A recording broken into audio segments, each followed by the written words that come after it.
هي الحلقات تحفظني بآيات من القرآن، هي الحلقات تملأني بحب المصطفى العدنان، هي الحلقات تحفظني بآيات من القرآن، هي الحلقات.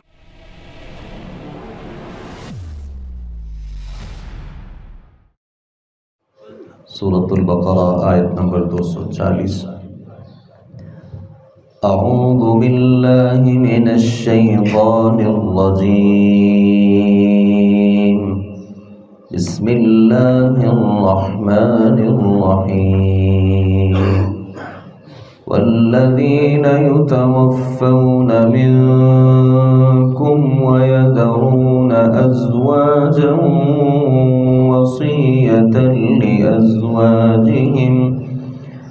وصية لأزواجهم متاعا إلى الحول غير إخراج، فإن خرجن فلا جناح عليكم فيما فعلن في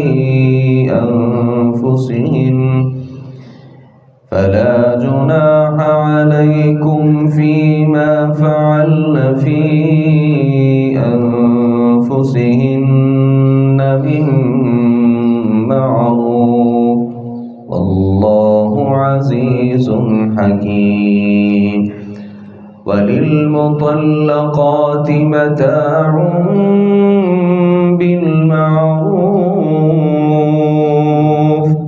حقا على المتقين، كذلك يبين الله لكم آياته ولعلكم تعقلون. والذین یتوفون منکم، وہ لوگ تم میں سے جو فوت کیے جاتے ہیں، وَيَذَرُونَ أَزْوَاجًا، اور وہ بیویاں چھوڑ جاتے ہیں،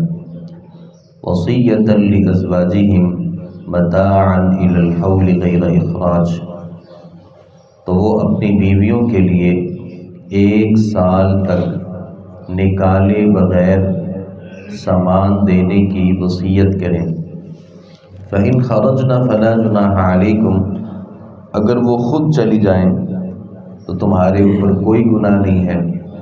فِيمَا فَعَلْنَ فِي أَنفُسِهِنَّ، جو بھی وہ اپنے بارے میں معروف طریقے سے فیصلہ کریں. واللہ عزیز الحکیم، اور اللہ سب پر غالب کمال حکمت والا ہے. وَلِلْمُطَلَّقَاتِ، اور ان عورتوں کے لیے جنہیں طلاق دی گئی، کچھ نہ کچھ سامان دینا ہے، بالمعروف ہی، معروف طریقے سے، حقاً علی المتقین، یہ پرہیزگاروں کے اوپر حق ہے. کذالک یبین اللہ، اسی طرح بیان کرتا ہے اللہ تعالیٰ، لکم تمہارے لیے، آیاتی ہی، اپنی آیات کو، لعلکم تعقلون، تاکہ تم سمجھ سکو. اللہ تعالیٰ نے ان آیات میں اس بات کا تذکرہ کیا ہے کہ وہ لوگ جو فوت ہو جائیں انہیں چاہیے کہ اپنی بیویوں کے حوالے سے اس بات کی وصیت کریں کہ میرے فوت ہو جانے کے بعد میری بیوی کو 1 سال تک میرے گھر سے نہیں نکالا جائے گا، اور ظاہر ہے جب میرے گھر میں وہ رہے گی تو اس کا نان نفقہ، یعنی اس کا کھانا اور پینا، یہ بھی میرے گھر والوں کی ذمہ داری ہے. پھر اگر وہ عورت 1 سال کے اندر اپنے ماں باپ کے گھر میں چلی جاتی ہے یا آگے اپنا نکاح کر لیتی ہے تو اسے اس بات کی اجازت ہے. واللہ عزیز الحکیم. یہ آیت مبارکہ اپنے اس مفہوم سے اور اپنے جو اس میں مسائل جن کا تذکرہ ہوا اس اعتبار سے بڑی واضح ہے. بعض لوگوں نے یہ کہا کہ یہ آیت مبارکہ جو ہے نا وہ منسوخ ہو چکی ہے اس آیت مبارکہ کی روح سے، جس میں ہم نے پیچھے پڑھا کہ آدمی جب فوت ہو جاتا ہے تو اس کی جو بیوی ہے وہ 4 مہینے اور 10 راتیں یہ انتظار کرے گی، اور اس کے بعد وہ اگلا اپنا نکاح جہاں چاہے وہ عورت کر سکتی ہے اپنے ولی کی اجازت کے ساتھ۔ تو بعض لوگوں نے کہا کہ یہ آیت مبارکہ اس آیت مبارکہ کی روح سے منسوخ ہو چکی ہے، اور دوسری بات یہ ہے کہ اس میں اللہ رب العالمین نے وصیت کرنے کا تذکرہ کیا ہے کہ آدمی مرتے وقت یا اس سے پہلے اپنے بچوں کو اس بات کی وصیت کر دے یا اپنے خاندان والوں کو کہ میرے مرنے کے بعد میری بیوی کو 1 سال تک میرے گھر سے نہیں نکالا جائے گا۔ تو لوگوں نے یہ کہا، بعض علماء نے، کہ جو وارث ہوتا ہے اس کے لیے تو الگ سے وصیت کرنا جائز ہی نہیں ہے، لہٰذا سورۃ النساء کی اس آیت مبارکہ سے یہ آیت مبارکہ اس لحاظ سے بھی منسوخ ہو جاتی ہے۔ صحیح بات یہ ہے کہ اس آیت مبارکہ میں اس بات کا تذکرہ نہیں ہے کہ وہ 4 مہینے اور 10 راتوں کے بعد آگے اپنا نکاح نہیں کر سکتی، یہاں اس بات کا تذکرہ نہیں ہے، لہذا یہ سمجھنا کہ یہ آیت مبارکہ منسوخ ہو چکی ہے یہ غلط بات ہے۔ صحیح بات کیا ہے کہ یہ اپنے مفہوم میں واضح ہے، بندے کو چاہیے کہ وہ اپنے گھر والوں کو، اپنے بھائیوں کو، اپنے رشتہ داروں کو اس بات کی تلقین کرے، اگر میں اس دنیا سے چلا جاتا ہوں تو 1 سال تک میری جو بیوی ہے اسے میرے گھر سے نہیں نکالا جائے گا، اور جو نان نفقہ ہے یعنی اسے کھانا اور پلانا جو ہے یہ بھی آپ کی ذمہ داری ہے۔ پھر اگر وہ 4 مہینے اور 10 راتوں کے بعد خود سے وہاں سے چلی جاتی ہے یا آگے وہ اپنا نکاح کر لیتی ہے تو یہ اسے اس بات کا اختیار موجود ہے، وہ آگے اپنا نکاح بھی کر سکتی ہے اپنے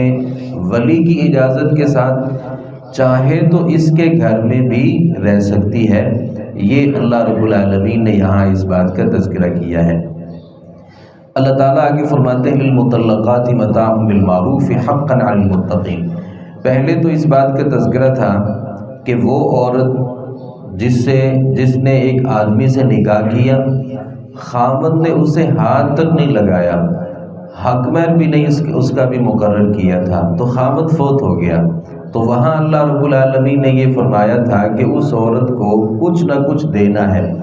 یہاں اللہ رب العالمین فرماتے ہیں جس بھی عورت کو طلاق دی جاتی ہے اسے کچھ نہ کچھ دینا چاہیے، بنتا نہیں ہے، یعنی آپ کے اعتبار سے تو 1 روپیہ بھی اس کو دینا نہیں بنتا، لیکن اللہ رب العالمین فرماتے ہیں جسے آپ نے طلاق دی ہے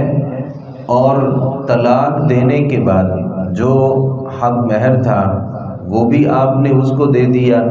یا زندگی میں کچھ اور کپڑے تھے، کوئی اور چیز تھی جو آپ نے اس کو دے رکھی تھی، یہ بھی اس کو دے دیا، لیکن بوقت طلاق چونکہ ایک پریشانی ہوتی ہے تو اس میں اللہ رب العالمین فرماتے ہیں مزید احسان یہ ہے کہ جب آپ اسے اپنے گھر سے رخصت کریں تو کچھ نہ کچھ اسے دے کے، وہ متعین نہیں کیا کہ ایسی عورت کو کیا دینا چاہیے، لیکن اللہ رب العالمین فرماتے ہیں احسان کا تقاضا یہ ہے، اور یہ اللہ نے متقین کے اوپر فرض کر دیا ہے کہ خاوند کو چاہیے کہ وہ اپنی مطلقہ کو کچھ نہ کچھ معروف کے مطابق دے۔ ہم نے دیکھا کہ طلاق کے موقع پر جب عورت اپنا سامان لینے کے لیے آتی ہے، اور ہمارے ہاں یہ بھی ایک عجیب و غریب رسم ہے کہ گھر کے تمام جو ساز و سامان ہیں اس کی ذمہ داری بھی خاتون اور اس کے گھر والوں کے اوپر ہوتی ہے، جسے جہیز کہہ دیا جاتا ہے، تو اگرچہ یہ اس کی ذمہ داری نہیں ہے، ایسی صورت میں ایک ایک چیز کا خاوند کی طرف سے پورا حساب رکھا جاتا ہے کہ یہ چیز میری تھی اور یہ تمہاری تھی۔ اللہ رب العالمین فرماتے نہیں، جب آپ نے اس کو طلاق دینی ہے تو اس صورت میں کچھ نہ کچھ اضافی آپ اس کو دے کر کے بھیجیں۔ حقا علی المتقین، اللہ فرماتے ہیں یہ اللہ سے ڈرنے والوں کے اوپر لازم ہے،